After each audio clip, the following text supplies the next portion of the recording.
You are listening to Visionaries Wrestling Network, providing your perfect podcast experience.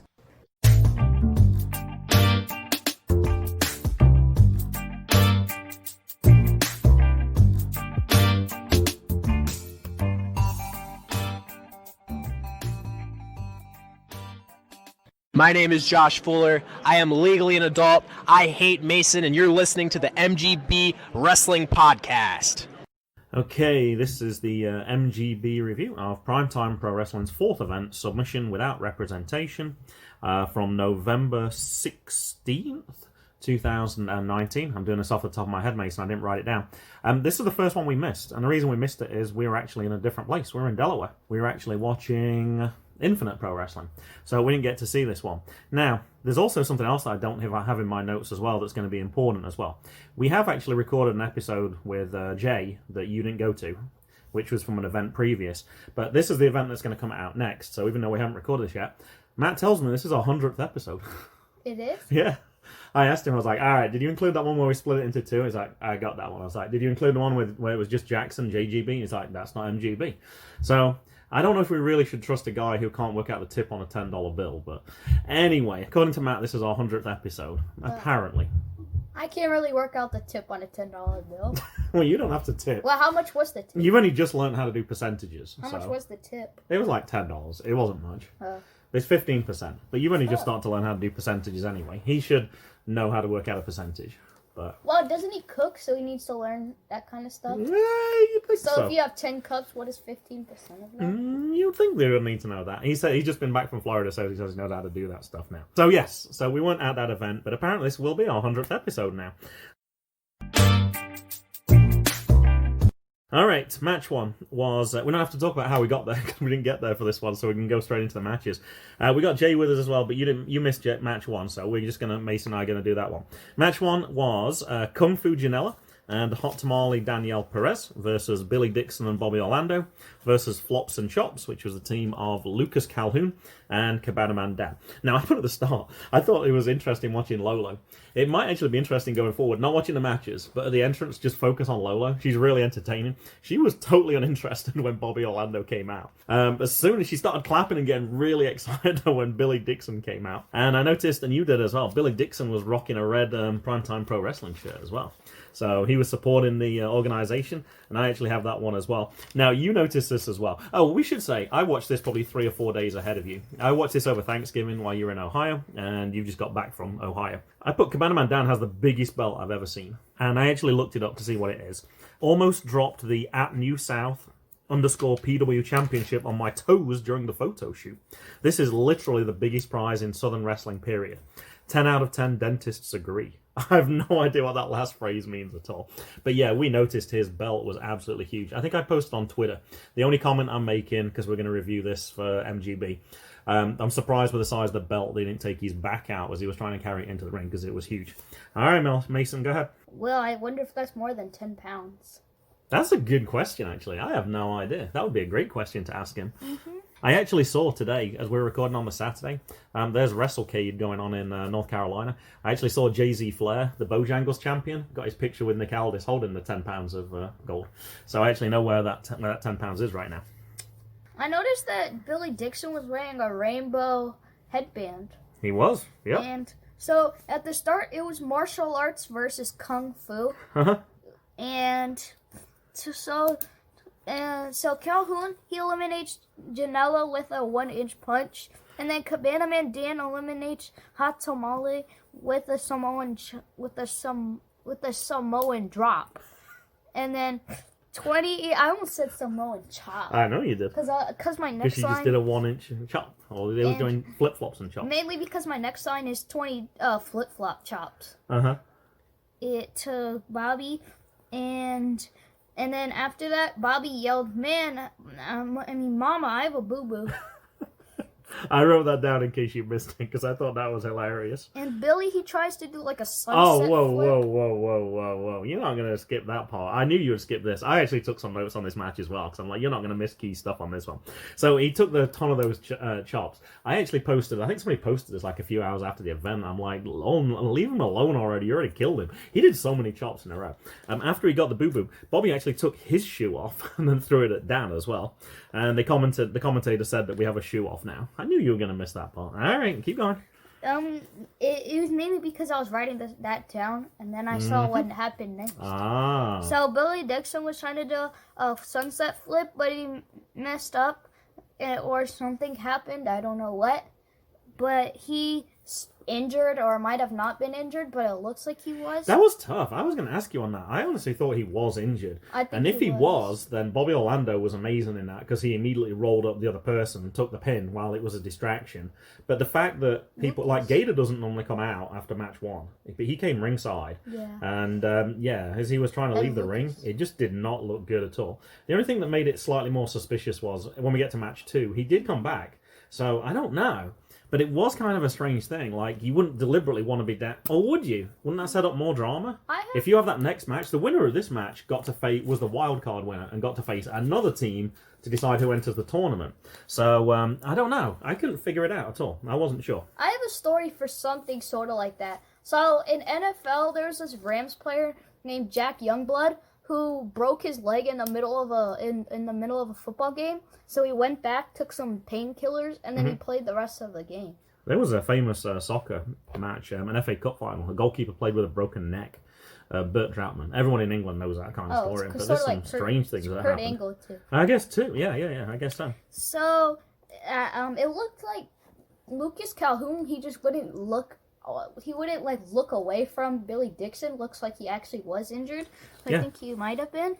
But Bobby, then he back breaks Lucas while he's distracted for the win. I had one other thing. I love that Bobby Orlando was gesturing to the crowd while they were doing that 1-inch punch thing. He's like, what are they doing? What are they doing? He's like throwing his arms open. He was actually getting involved in the match, even though he wasn't involved in the match. I really like it when they go to that extra length to be involved in the match and get the crowd still into it at the same time. Cabana Man Dan. So, the reason I don't get disqualified for hitting people with flip-flops, he gives a few reasons, because a lot of people ask, like, how come you don't get disqualified? That's a foreign object. Number 1, referee's discretion. 2, it's part of my attire. 3, Hogan used to whip people with his weightlifting belt. Not that I'm comparing myself to Hogan, but 4, it's over and doesn't matter. I think that's the important one. And number 5, that's all I got. So there's the reasons for that one. Yeah, and I actually put it down. I think Billy was actually injured, and I think it was smart of Bobby to actually carry on with that match and finish it off as quickly as he did as well, so Billy could actually get out of the ring. Not sure. We still really don't know. Lolo on Twitter. At Hot Tamale Perez, at Kung Fu Janela, thank you both for being cool and flexible and having great attitudes in less than ideal situations. As a little hot pepper myself, under pressure, I admire you all for being very chill. That makes me think as well, perhaps that match wasn't supposed to go that way then. I don't know. So there's a few extra things in there as well. We haven't talked about Kung Fu Janela as well. So, what do I have from him? At Kung Fu Janela, how at Cabana Man Dan, at the King Nick Gage, and at Legend of Larry D aren't all signed to exclusive deals right now is crazy. Some props there for Cabana Man Dan. That's some big name. We obviously like Nick Gage. We're big Nick Gage fans. So I think that was pretty cool. Alright, match 2, JJ. The PrimeTimePro semifinal. Chaos Theory, Keller Caraway, and Logan Black. Okay, Logan Black on Cage Match actually has 2 nicknames. He's known as the King of Chaos and the American Nightmare. Sound familiar, Mason? Dusty? No, right idea. Cody. Cody Rhodes. May 25th, no disqualification match. Terra Calloway defeats Logan Black. They were partners today. That happens a lot when I look up these matches. And it was at Synergy 11 Fans Bring the Weapons in New Jersey. And we started off this match with a rock, paper, scissors match as well. And for the record, Rock beats Scissors. So Terra actually gets to be the person that fights in this match. They decided that it wasn't fair to have a 2-on-1. There was even talk about, is Bobby even going to fight because he doesn't have a partner? I thought they were going to bring somebody for the back to tag with Bobby, to be honest. So they just went singles on this one as well. Also, on Twitter, felt privileged to witness the paper, rock, scissors game between at King of Chaos NYC and at Terra Calloway. Up close last night at #Submission Without representation. At DC Breaux, at PrimeTimePW, on her retirement tour. So it looks like if she'd actually won, if this match, it was kind of, I think the winners got to fight in January. So it was always the plan that she was going to end her career this year. So it didn't look like she was going to win this match. Anyway, Logan Black. He said, I see tweets like this, appreciate the kind words and reaction, and still take every dumb bump in the book. I'm definitely doing this whole wrestling thing wrong.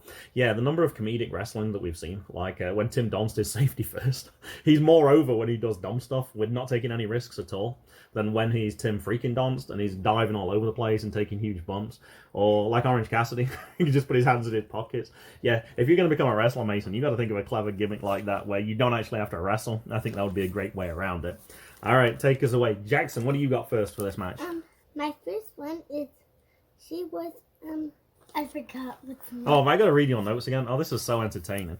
She was a top of the mast RSLA Cools. I don't know. What do you got, Mason? She was set to Master Lock. Oh, Master Lock. Oh, did she do the Master's Lock? Suplex. She was. Oh, suplex? She was set. Did Tara do a suplex? She did a Jackson's Master nodding. Lock suplex. Oh, she No, did the Master she- Lock first? No, she No. was about to. Yeah, but she didn't. It was like she got him in the Master's Lock, Uh-huh. and then she was about to suplex him, but he couldn't. JJ, good recognition of moves there. Nice job, buddy. Yeah, she didn't even do it. All right, what do you got, though, Mason? Oh, I was thinking about like people who like tag teams that fought each other before. So I was thinking about the War Games, and then that made me think of who won the Survivor Series match. Overall? Raw, yeah, Overall and NXT. Raw versus SmackDown versus NXT. NXT got 4 points, I think. I think Raw got 2 and SmackDown got 1, I think it was. Logan Black, he helps Tara by attacking Bobby Orlando on the outside, and Bobby, he dedicated his slap to Billy, and Billy, he attacks Logan and Tara for a Bobby win by a countout.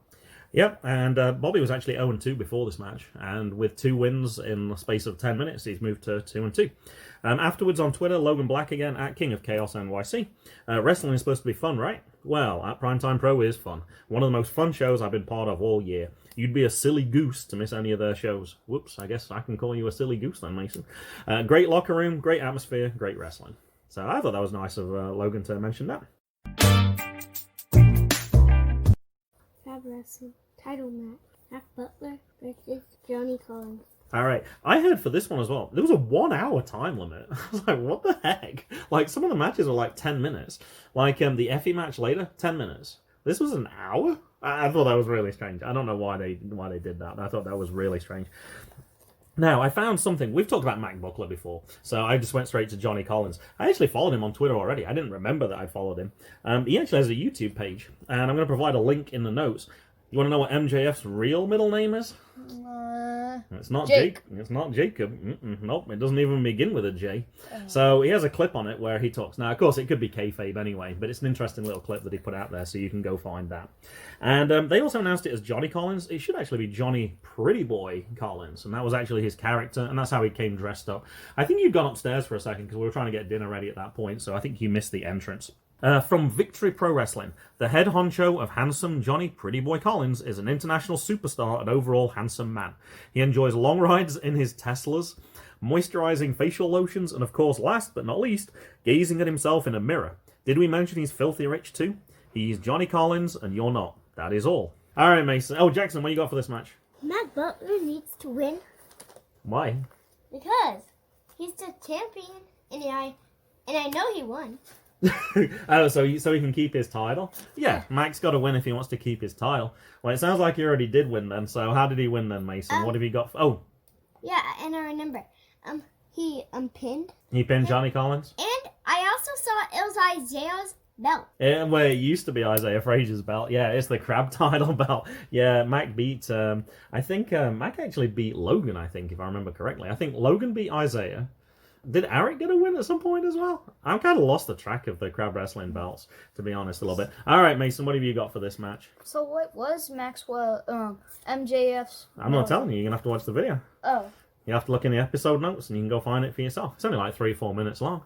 so Looks like your notes were better than Mack, Mason's. I know, I had to skip the part because Jackson already said about that it was Isaiah's belt. So I just skipped that. Oh, did he read your notes? Jackson, did you read Mason's notes? No. Yeah, no. So Mack, he misses an elbow, then a senton, and then he runs into a boot and a top rope DDT. And then Mack wins. Yeah, and then Mack wins with the slam. All right. Well, neither of you are going to mention it, so I am. After he got his title, he was there gesturing with his hand like he wanted a drink. And he got a beer from a fan. And Josh threw a water bottle at him. Oh, he did? Oh, I missed that part. I didn't. Oh, Josh Fuller was there? I didn't even notice that part when I was watching that. Then. But yeah, a fan gave him. He took a pretty good sip, and then he gave it back to the fan. I always think that's funny when they do that. Swoggle likes to do that as well. Oh, yeah. I don't think he did that at the Maryland one that we went to, but I've certainly seen him do that before.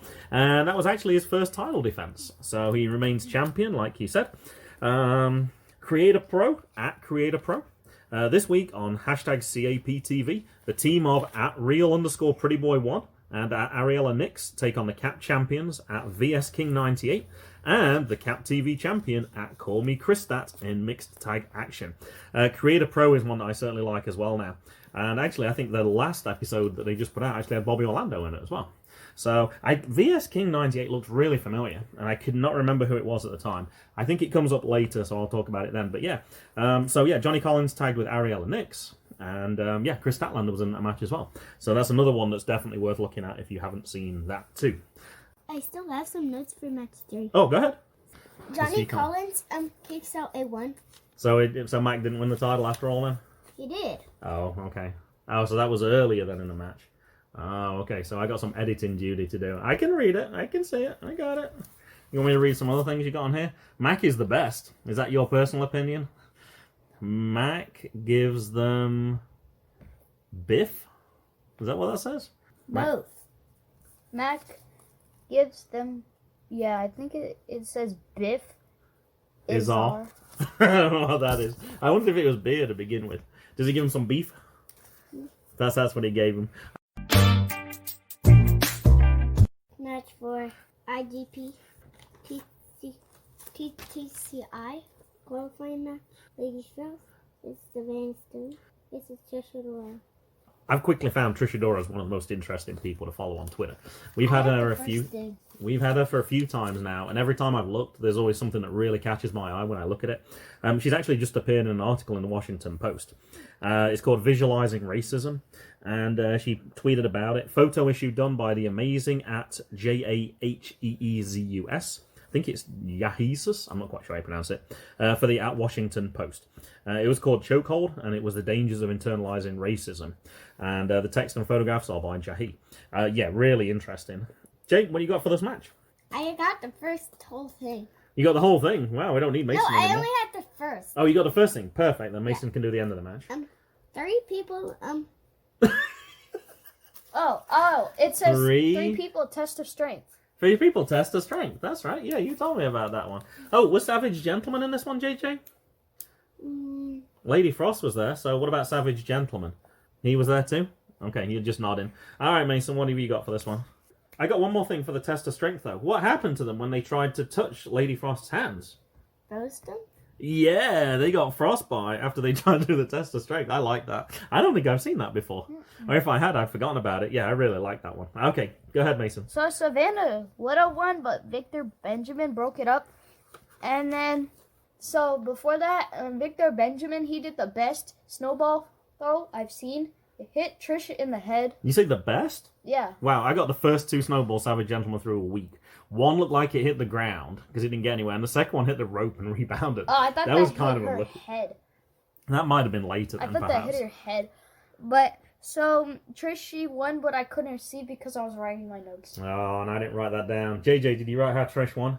No. No, me neither. The thing I got from commentary, which I didn't know, Savanna Stone's only 19. Like, wow. She's already appeared in WWE. Yeah, like I knew she was young, but I didn't think she was that young. I thought she was like early to mid-20s, I guess. Lolo again on Twitter. At Savannah Stone 01 was a recommendation from folks in the South and Midwest, and I can see why. Thanks for the export, y'all. I think we'll keep her. Yeah, definitely. I would say that's the second time that we've seen her, and she has been very impressive. I got kind of the finish here. We've been sitting on this for a while, Mason, because I've been asking you to think about this one. Trish Adora wins with the... And I didn't tell you this one. I said, I want you to start thinking of finishing moves that involve key African Americans. Here's why. At that event that we saw, but I don't think we saw it in time to record on it, Trish Adora won with the Lariat Tubman. You've heard of Harriet Tubman, right? All right, you're smiling now. The Lariat Tubman. And I was like, that's brilliant. I think that's absolutely fantastic. Now, I gave it a little bit of thought. I came up with the Martin Luther King Shassa. And you've been thinking for a while, and I think you came up with a great one, too. I came up with two. Oh, you got two. So I'm going to do my not-so-good one first. So it's the Rings of Venus. Okay. And my second... Because of Venus Williams? Yeah. Okay. And then my second one is the Barack Obama. You chose my ending. All right, tell them what your original one was, because you said you didn't like my ending. Barack Bottom. You said, I like Barack Bottom, and I was like, would it be better if you went with Barack Obama? And you're like, no, that doesn't work at all. And then now you've changed it back to that. Either way, I think they're pretty good. But Lariat Tubman is brilliant. I think that's fantastic. And actually, I'm not going to be reviewing this event. I was actually at EWA Maryland last night for the Friday event. I think it's called Warehouse Wars. And one of the things I actually did was, on the way there, I actually stopped at and I wish I could remember the name of it. It's like a wax museum. I think it's called like the Black Wax Museum. And it contains all the people from American history, who are obviously African Americans. And as I was walking around, I was kind of looking at different people, trying to think of a wrestling name as I was going along. I actually went through the exhibition that had Barack Obama. Did not even think of that one at all. I did see the wax person for Harriet Tubman. I did see Martin Luther King, and I saw lots of other people. Thunder Kitty, at Kitty Thunders. Ethel Johnson passed away. The New York Times managed to do a story on her. Let's see if she gets any mentions on TV this week. This is also from Trish Adora's, I think it's Twitter feed. Miss Johnson's death on September 14th, 2018 in Columbus drew scant attention beyond a brief notice in the Columbus Dispatch and mentions on some wrestling websites. I certainly didn't know who this person was. There's a film coming out soon by Chris Borneo. It's called Lady Wrestler, The Amazing Untold Story of African-American Women in the Ring. And actually, there's if we would have been going up to Ohio a week later, we could have gone to see the premiere of this. It says, come see Lady Wrestler in Detroit on December 15th. A week before we're going to be there. We would have traveled the 2.5 hours. We traveled the 2.5 hours to Detroit to go see Raw last year. So yeah, Trish Adora is definitely somebody I'd recommend to follow. She always has some very interesting things on her Twitter feed. I always feel like I've learned a lot after I've read hers. I think this one took longer to prepare for me than normal, mainly because every time I saw something on Trish, I was like, oh, that article's interesting, read the article, and then I'd find another link and I'd read that, and so on. Match 5 was the Primetime Pro Wrestling Tag Team Championship Tournament semi-finals. It was the Kings of the District versus Kip Stevens and Rex Lawless. Now, the caption said King of DC. And on Primetime, on Independent Wrestling, it says Kings of the District, so I'm not quite sure. And Kings of DC were Eel O'Neill and Jordan Blade. Now, I heard on commentary, but I couldn't hear it the second time when I was listening to you guys. It said that Kip comes out to Peter Gabriel. Now, when I listened, I didn't pick that out at all. I was like, oh, I wonder what song it was. I must have missed it. Anyway, I listened for the second time with you guys. He had the wrong member of Genesis. It wasn't him at all. It was Against All Odds by Phil Collins. I've already added that to our indie playlist, Mason. But it makes me wonder, did I just mishear? I don't know, but it was definitely a Phil Collins song. Rex Lawless on Twitter. I'm doing my first no-ring match tonight here. Has there ever been a no-ring tag team match yet? Because that's what we're doing. How? Come find out. Lawless and at Dan Champ 3. Oh, Dan Champion is the person who we're going to go and see next week, actually. That card, when I was talking about that free match that's going to be in Virginia. Dan Champion is one of the people who's on there. Versus Willow and Thief Ant. That's a pretty good tag team. And just so you know, Thief Ant and Willow Nightingale defeated Dan Champion and Rex Lawless. It was at Everybody Hits in Philadelphia. There's also a four-way scramble. Alex Reynolds and VSK. That was the person I was trying to figure out earlier, who was tagging with Chris Statlander. I recognise VSK. Defeats Bear Country. I know you know who those are. And Mike Verner and Rex Lawless. And Milk Chocolate, Brandon Watts and Randy Summers. Beyond Uncharted Territory. Season 2, Episode 6. So, some of these people are coming together now, so that's why I knew VSK. But Rex Lawless has actually been on. So I'd seen Rex Lawless before. I'd just forgotten that I'd actually seen him. Was Willow recently, injured? She was, and we'll talk about that in a second. Okay. Didn't you say you saw Kip Stevens on SmackDown as well? I'm sure you told me. You were like, isn't that Kip? And then we looked up and was like, oh yeah, that is Kip. Oh yeah, I did see Kip on SmackDown. Yeah, they mentioned it on commentary as well. JJ, it looks like you don't have too much for this one, so do you want to go first? Yeah. Elo O'Neill got both out. He got both of the other people out, Kip Stevens and Rex Lawless? Yeah. He threw them out did, the ring? lots of moves. Oh, okay. All right, Mason, what you got? I like his spelling of Elo O'Neill. YLNYL. Have a look at that. Is that eel? YLNYL. Wow, that's definitely an interesting spelling for eel. E. You can even hear his slight letter. He's mixing up his Y's with E's a lot. Oh, lately. okay. Like he put Eel. NYD for need. Oh, okay. All right, what you got, Mason? So there's a double leg takedown. Were you pausing because Jackson stole your moment? No, I was reading past all the people coming in. Oh, okay. And so they did a double leg takedown to Rex and Jordan. She Samoan dropped Rex and Eel. He knocked out both of them, and then Jordan pinned Kip for the win. Yeah, I put double chops, double drop kick, double DDT from Eel. And after misery business, which is the name of the finish, Jordan Blade got the pin. Lolo afterwards on Twitter, at Rex Lawless 1, you are a big old beast of a dude, and I just want to see you crush heads between your pecs. I feel like this could happen. And Rex replied, what? A positive promoter? Rare but lovely to see. Thank you at Primetime Pro Wrestling for a great time on Saturday. It was interesting going through a lot of these people when I'm looking to find out something that's happened to them recently or coming up, and I'm looking through their Twitter feeds. Lolo responds to, I think, almost every wrestler. It's really nice to see. And I actually asked the question, I'm wondering, I don't think I've ever seen that before. When I research other companies, I don't think I've ever seen the owner reach out to as many wrestlers and thank them for... I'm sure that they talk to them behind the scenes as well and thank them for coming out and things like that.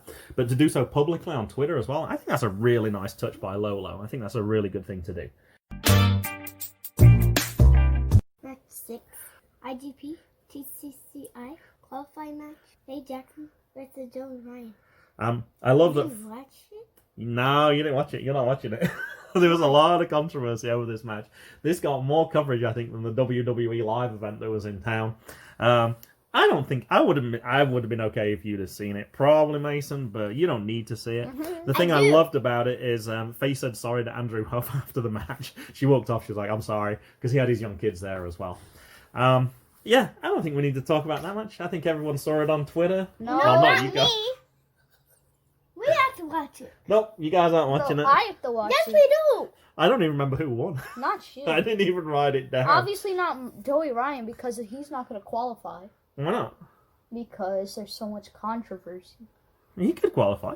I honestly don't remember who won this one, and the reason I didn't actually watch it again. We need to watch it. I already watched it. I need to watch it. I watched it. They released it 2 days after the event because there was so much talk about it, and there was people complaining about it for no reason at all. I knew ahead of time. They already said, "Hey, if you have kids, take them for an early intermission." They already made it very clear. They made an announcement as well. It was like, hey, look, this might not be an appropriate one. So as we're a PG podcast, we're not going to talk about this one too much. I saw that one when it was 2 days after the event. I didn't rewatch the match, so I don't have any additional notes. I thought it was an entertaining match. The fans certainly liked it. It wasn't too bad, considering some of the things that we have seen, particularly at Nova Pro. Actually, the last time we saw Joey Ryan, we actually had that sign for you that said, "Is it safe for me to watch?" And you had your sleep mask over your eyes and that. And that wasn't even the worst thing. It was more... I seem to remember Anthony Green's bare bottom was exposed for a minute while he wrestled with... Was it Tim Donst? Yeah. I think it was Tim. That was far more inappropriate than what Joey Ryan was that one. And I can say, I think it would have been fine. I wouldn't have complained if you'd have been there and watched it. But yeah, as it was, we had tickets somewhere else anywhere, so in the end it didn't really matter. And we didn't have to think about it. Go to that one. We went to see Franco instead, remember? How about And we go to Benjamin. that one next time and see if there's an inappropriate match? We're not going to see And stay inappropriate. there. Hey, you trying to We get need see to stay to it. I remember that match that was inappropriate. What inappropriate match? Was that... Oh, you forgot to mention it. You obviously didn't write it down. You said that somebody gave a middle finger Mack. to somebody as well. Yeah, Mack. Mack He Buckler did did it that. to Money Green. Ah. Mom, I think. So that was your inappropriate moment, I think, for I know this what one. the middle finger in China is. You do? Yeah. In it's China? the pinky. Oh, it is? Yeah. How do you know that? I mean, that's what people at school say. Oh, they do? Yeah. The little finger? I didn't know that. I don't know. The middle finger is the pinky. So is that why Benjamin does that? No. Oh, okay. Well, I guess he's not Chinese. Isn't it this in England? Mason's showing me the V sign, but the other way peace around. Sign. It's peace, but it's the other way around. If you want to do the peace sign, you put your palm out towards the person that you're showing it, and then show those two fingers. If you can see the back of your hand when you're making the V, then that would be the equivalent of the middle finger for that one. But yeah. Oh. So hey, you trying to get me into trouble, trying to see inappropriate matches. No, I think that's enough for match 6. All right. Intermission. We didn't get to see it because we weren't there. Match 7. Action wrestling title match. AC Mack versus Alan Angels. All right, AC Mack did his own introduction for this one. At Matt the Mouth, SouthAtlantaWrestling.com/sponsor of Action Wrestling. That's one of the reasons at the Mr. Gator and I have begun a working arrangement between our promotions. We debut at Breaux Keller and at Gifted IF, that's Isaiah Frazier, at our December 6th show, and fans in Georgia get to see the best of at PrimeTimePro. So the reason those two are fighting there is they're going to send 2 down to their organisation. I think that's good. It helps both wrestlers get recognised, and it helps both organisations get known a little bit better too.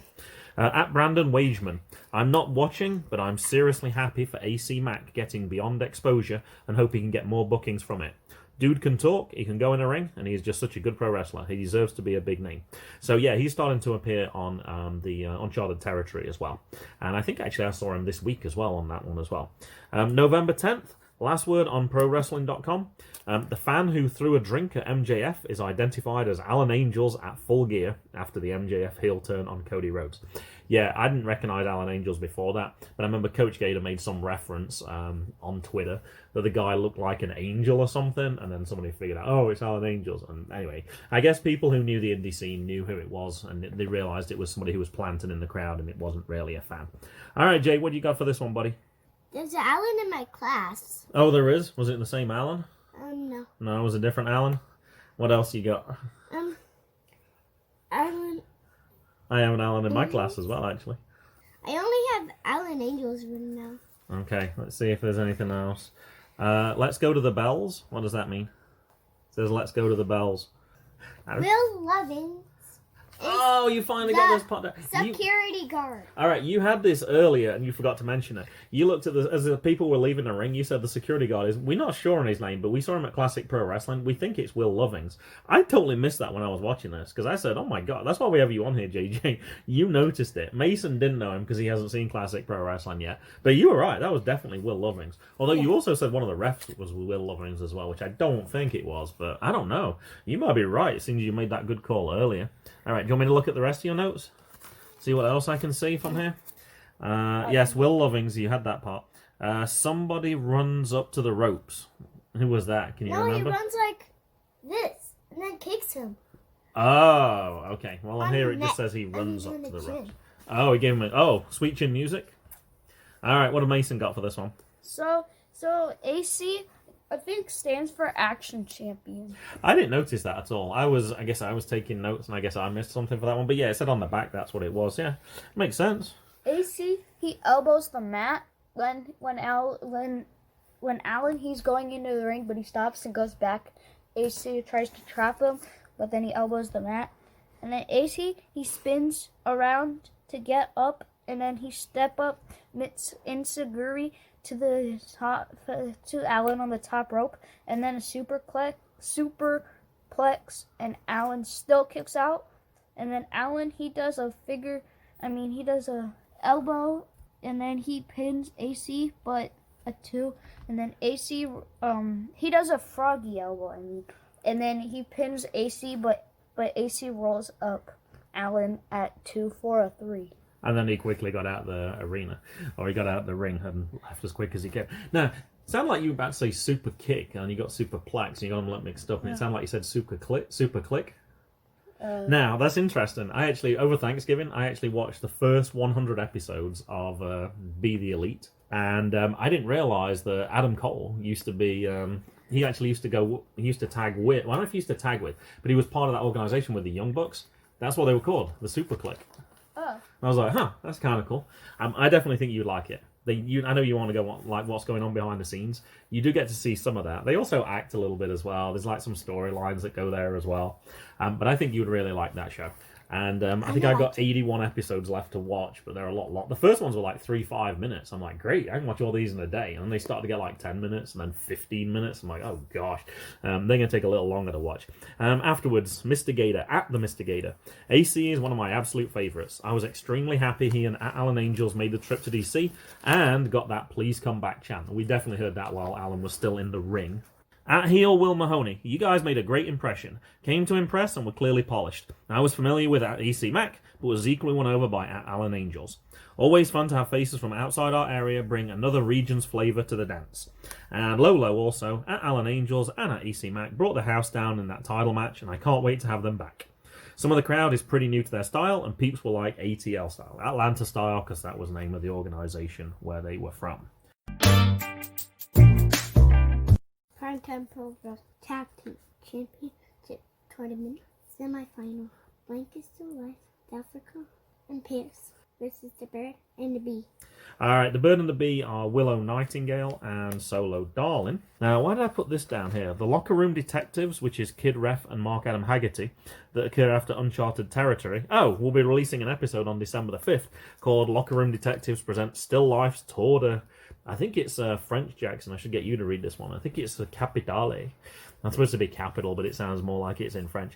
Yeah, their show is kind of really entertaining, actually. I've been watching them. I think it's on YouTube where I saw the series. I know I watched them all in one go. I watched like the first 8, I think it was. I might have missed the last 2 or 3. I didn't write anything down for this one at all because we've talked about Still Life and Pears a lot. We've talked about Willow and Solo. So, Jackson, what about this match then? Logan is Blake. Mason already told me. Blank is Logan. Logan Easton LaRoe? What? Are you sure? Wow. Yeah, Mason told me. Spoiler alert. Okay, what else you got? Logan is the winner. Logan was the winner. Now, we noticed one thing. Solo Darling didn't have Officer Magnum with us. And you're actually booing Solo. I was like, why are you booing? You like Solo Darling. Did you like Logan more? His... Officer Magnum? Yeah. Mm-hmm. And then I cheer for her. But when she doesn't, I'll boo her. Yeah, actually, boo her for not bringing Officer Magnum. Yeah. All right, I think that's pretty good logic.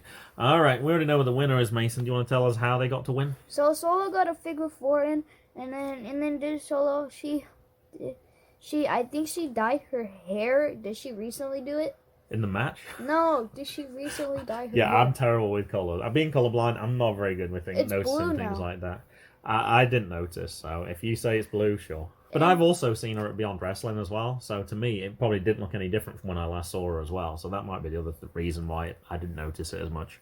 Blank and Apricot and Pears, they cut off Solo from the ring, and Blank, he goes for poetry emotion, but Solo spears Blank into Apricot and Pear, and then Apricot and Pear won with a submission to Willow.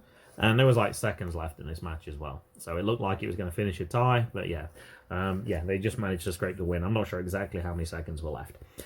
David McLean at Wow Wrestling on November 22nd, this was, after an almost career-ending neck injury, and that's what you mentioned earlier, Mason. At Wow_iCandy returns to the ring. iCandy is the name of her character in Wow. Returns to the ring in this Saturday's 2-hour finale episode on Access TV. You won't want to miss this courageous story of love, family, and determination. #Wow Superheroes.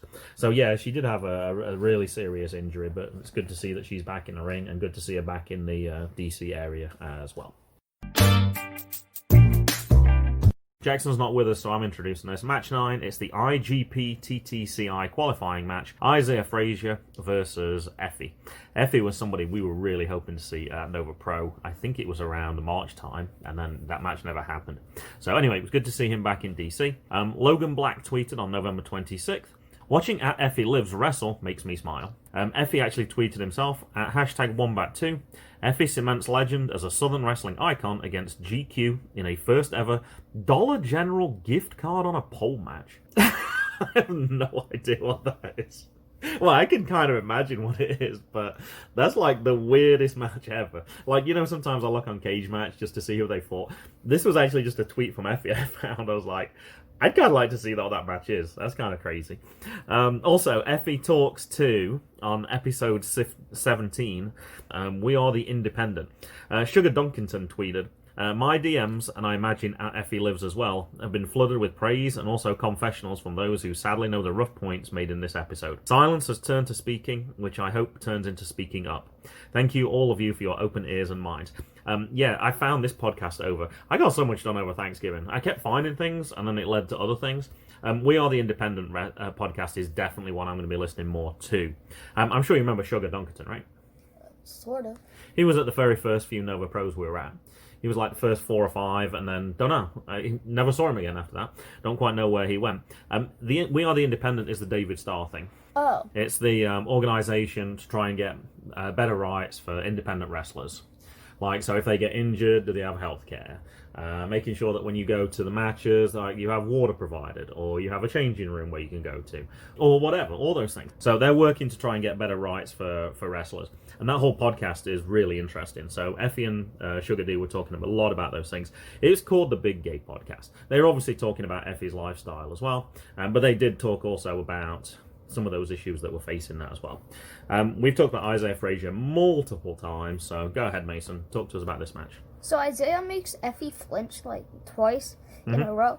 And then Isaiah, he goes through the ropes, and then EFFY, he jumps onto Isaiah in the middle of it, and then he flips over the ropes into a submission. And Isaiah, he's on all fours, and EFFY stands on top of Isaiah, and then he just belly flops on him. Isaiah gets a pile driver, and then the time limit ends. But he probably would have won if the time didn't end. Just a little bit longer. Normally, that kind of happens on a few of those. That normally happens on those multiple fall matches, or Iron Man matches, or whatever they're called. And yeah, they would have won, but if only they'd been 2 seconds longer.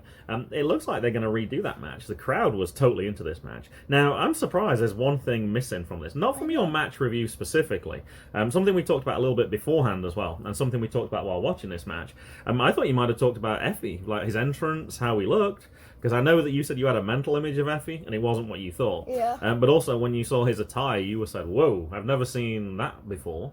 So, you know how, like, it's like women, they wear, like, little, like, black things with, like, I don't know. Like the stockings? Yeah. I don't know. I didn't know what they were called. But that's what EFFY was wearing. And then he was wearing, like, a cool pink shirt with spikes on it. Or a jacket with spikes on it. And then on the back of his That'd be a good weapon. On the back of his trunks, it says Daddy. Yeah, so you didn't, because you thought, I don't know why. I know you have a mental image of different people. You said you thought he was going to be taller? Yeah. And you thought he was going to be bald? I don't know. I just make, like, random, like, I don't know. Like, yeah. I have to admit, before the Nova Pro, when he was supposed to come, I had heard his name, and I knew that people really liked him, but I had no idea what he looked like. And there's, like, I'd seen a match with him, though. You'd probably like it, against Nick Gage. At I think it was GCW. That was a really good match as well. There's a couple people who I like make a mental image, but I wasn't even close. Like Dennis Farrell, and RJ. Actually, that's true. Actually, different podcasters, I kind of have an image in my head of what I think they are, and then I don't know. That's kind of weird. I wonder why we do that. I don't know. I guess it's just how like, the brain compartmentalizes it and makes sense of things. When you say, like, Mom, I think I can, like, picture her in my head. So if it's somebody I don't know, I guess you can just make up a random... Well, I guess you do that when you're reading as well, when you're reading a story. And sometimes when you see a film later, it's like, whoa, that was not what I was thinking of that person at all. I'm also wondering if you do it based on the voice as well. Like, listening to you can obviously tell that you're younger, just because your voice is a lot lighter. And you can tell, well, a few things from me. You can tell I'm British. And you tell I'm older as well. So I wonder if that's what the brain does, whether it tries to... Although you didn't actually hear... well, that makes sense for the podcasters, but yeah, I don't know how that would work for a wrestler who you don't know. I don't know, unless EFFY sounds like a... I don't know, I wonder if you're relating it to a similar wrestler. I'm trying to think of somebody who'd be 6'2" and bald. I don't really know. Cesaro is the first thing I thought of when I thought of somebody who was bald. I don't know. I didn't really... All I heard about EFFY was he was really good. That's all he told me. Yeah, no, he is. And then he's appearing at Prime Time. That's it. That's all I knew. I don't really... And it sounds like they're going to have a rematch as well. It sounded like that from this one, or they wanted a rematch. I'm not sure which of those two things it is. If he does turn up on that January 18th one, we're going to miss him again because we still can't get to that one. Oh well, never mind. So after the match, Victor Benjamin, he attacks EFFY and Isaiah, and then he is demanding a match. Yeah, and he said that he didn't even feature on the poster, I think, as well. On his previous match, he beat Mikey Banker in, like, I don't know, 30 seconds or something? It was something really quick, so, yeah, he stamped his authority, and then, yeah, he didn't appear at all, so I think that's a legitimate claim. Yeah. Lady Frost was there, and, yeah, I think Savage Gentleman has certainly proved himself. I would kind of agree on that. As it was, though, there was 10 matches. Yeah. I don't think you'd really want an 11th match in this one. So, yeah, they got such a good roster now that it's kind of tough. Like, we actually noticed when we do get to match 10, the Lumberjack match, people around the outside, there was people who were there who weren't even featured in matches. Like, we saw Money Green, we saw Sin, Mikey Banker. Mark Adam Haggerty. He was there as well. Now, I know why he was there, though, because we talked about that. Because to begin with, you thought it was Anthony Green to begin with. And then I was like, no, that's him. And I was like, well, I wonder why he was there. I was like, oh, because he was filming his... Locker Room Detectives, I think it's called. From the distance, he looks like Anthony Green. He does a little bit. I could see exactly when you said that. I was like, oh yeah, I can see why you'd think that. And you couldn't see the hair? Uh-huh. No, I can totally see it. And it was from like a corner, because you kept going, look, it's like there in the corner, but there was other people in the way, and it was kind of small because he was out of focus a little bit. So yeah, no, it certainly wasn't easy to tell for that one. Alright, match 10 then. The Primetime Pro Wrestling Championship. Lumberjack match. Breaux Keller versus O'Shea Edwards. We've already talked about these people multiple times, so go ahead, tell us about the match. I like how they have like half of the Lumberjacks on O'Shea's side and half of the Lumberjacks are on Breaux' side. As far as I could tell, it was the heels and the faces. Yeah. Like, the faces were on Breaux' side and the heels were on O'Shea's side. And so, there's it says Bad Jack's Bull O'Shea out of the way. What? I don't know. Do you want me to do like Jackson, have a read of your notes, see if I can figure it out? Alright, let's have a look.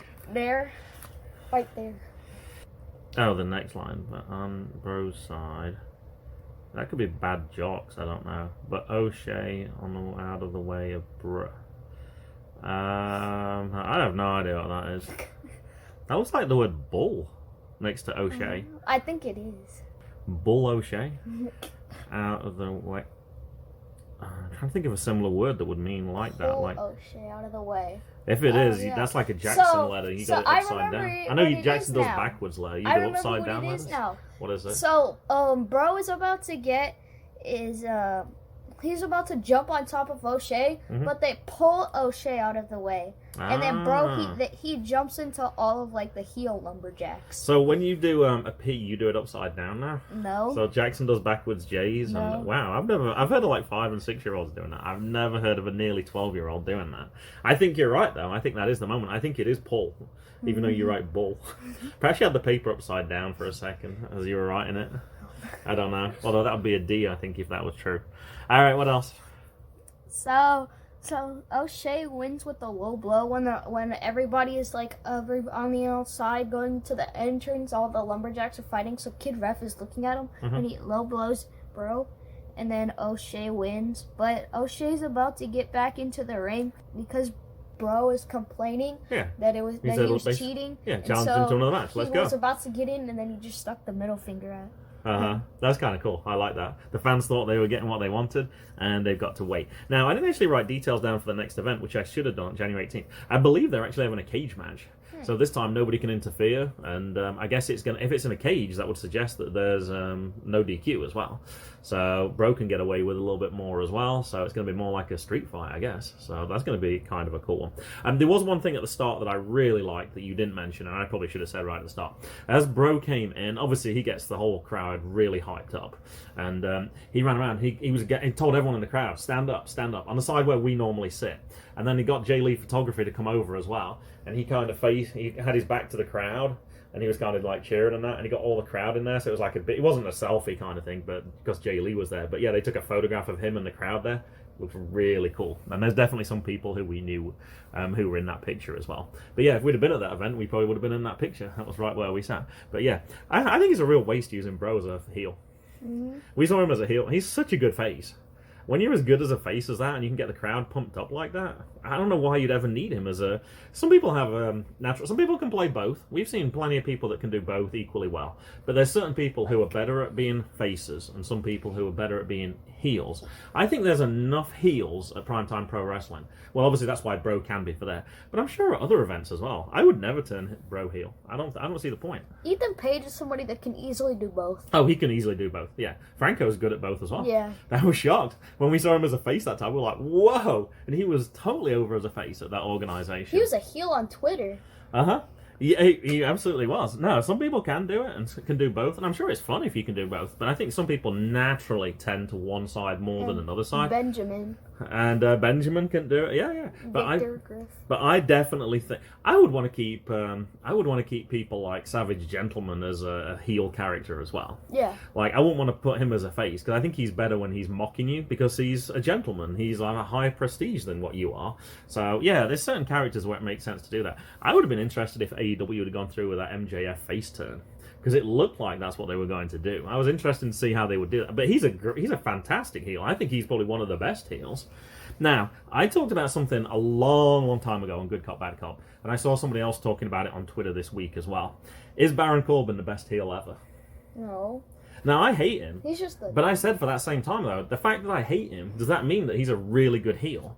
Or is he just a really bad wrestler and I can't stand him? And I said, I think he's actually so good at being a heel.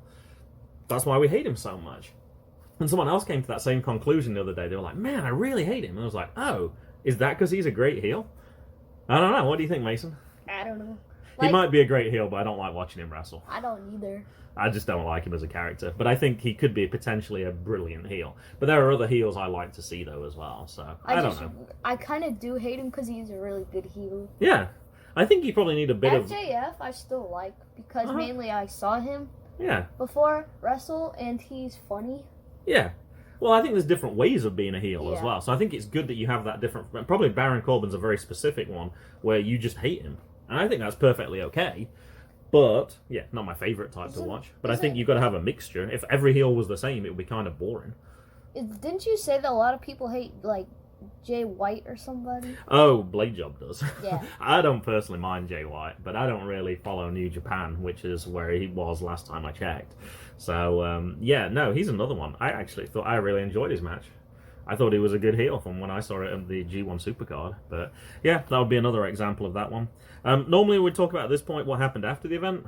We weren't at this event. So, yeah, keep a lookout for tickets. Oh, I know one other thing in relation to this. Primetime Pro Wrestling has started to sell season tickets as well. So you get 8 matches for the price of 7. Oh, the next event's also at a different venue as well, which I didn't write down. I think the split is 4 and 4. I think 4 are going to be at DC Brow, 4 are going to be at this new place. And, yeah, the season tickets are only going to be available, though, as long as tickets are still available. Like, if you wanted a front row season ticket, but all the front row seats have gone for this one, too late. You can't get it.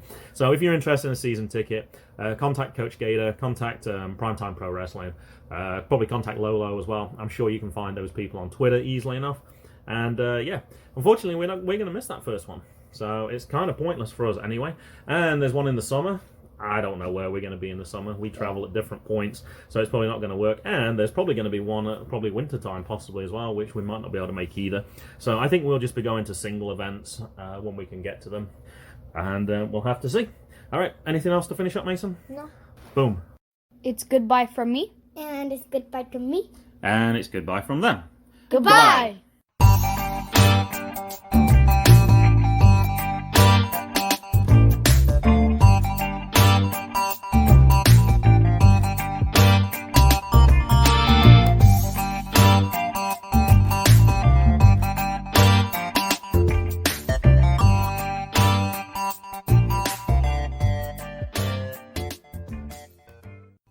The music was Zigzag by Kevin MacLeod at Incompetech.com. Licensed under Creative Commons by Attribution 3.0. http://creativecommons.org/licenses/by/3.0/ You are listening to Visionaries